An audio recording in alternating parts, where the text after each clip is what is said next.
কৃষ্ণকে যখন দাহ করা হয় তখন তার সমস্ত অঙ্গ পুড়লেও পোড়েনি শুধুমাত্র তার হৃৎপিণ্ড। কেন জানেন? তার নেপথ্যে রয়েছে গান্ধারীর অভিশাপ।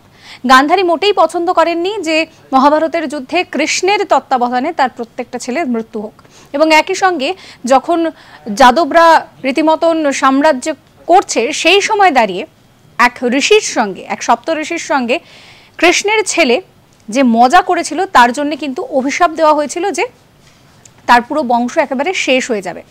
এরকমই যখন এই যাদব বংশের প্রচণ্ড খারাপ অবস্থা, সেই অবস্থা দেখে কৃষ্ণ বসেছিলেন এবং এক ব্যাধ তার চোখ দেখে ভেবেছিল যে হরিণের চোখ, এবং তিনি বাণ মারেন, তাতে করে কৃষ্ণর মৃত্যু হয় এবং সেই যন্ত্রণা নিতে না পেরেই তার মৃত্যু হয়।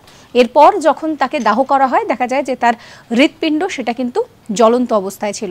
পরে সেটিকে যখন নদীতে ভাসিয়ে দেওয়া হয় সেটি পরে নরম লোহার আকার ধারণ করেছিল। আর এর নেপথ্যে কিন্তু এই পৌরাণিক ঘটনাই রয়েছে বলে মনে করা হচ্ছে। এবং এই যে পুরো বিষয়টাতে গান্ধারী কিন্তু শ্রীকৃষ্ণকেই দাঁড় করিয়েছিলেন তার কাঠগড়ায়, কারণ তিনি চাননি যে এইভাবে তার ছেলেদের মৃত্যু হোক। সাবস্ক্রাইব করবেন আজ তাক বাংলার ইউটিউব চ্যানেলকে।